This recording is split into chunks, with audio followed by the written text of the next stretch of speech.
I just have one more question about adversity. We all suffer from adversity. We're talking about being in the moment there. But adversity is a very real thing. And I mean, we all go through it. Yesterday on the Grammys, what's his name? What's Beyonce's husband's name? I forgot. Can you tell me, Mel? Jay-Z. Yeah. Yes. He says that you got to stick with it, and then you're gonna go do the work. What would you, if you were leaving something for kids that are watching you right now, and for adults that are watching you?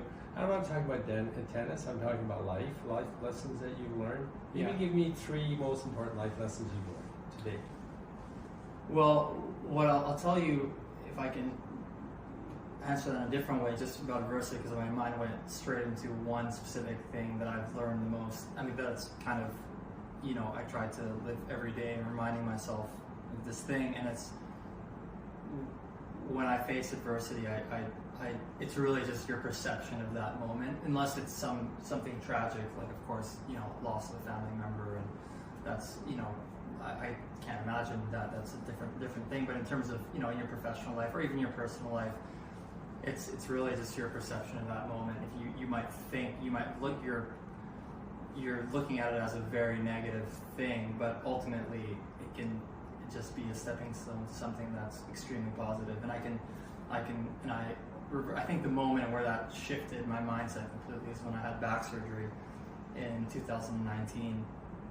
You could look at it as one of the hardest moments of my career. It was my first surgery. I was out for 9 months, but it ended up being like a complete blessing in disguise. It was one of the best things that happened in my adult life, because it just opened so many other doors. And I thanks to Andre, actually I was staying with Andre at his house, and he brought me into the business world, and then and then also I got a social life for the first time at 29, and it just brought so many positive things into my life that wouldn't have happened if I hadn't had that surgery. So if I was just fixated on, oh my God, I'm injured, but I stayed proactive. So I think that's the most important thing, is you can have a situation where you're in a tough period and it's easy to sit there and let it kind of consume you, but as long as you don't let that moment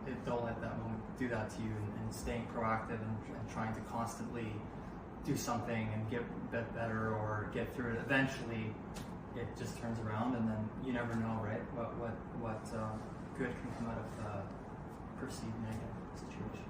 I want you to know Andre is my hero too.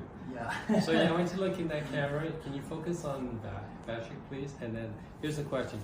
You've got hundreds of kids trying to learn tennis. Yes. Or whatever it is that they're trying to learn. What is the one thing you want to tell those kids?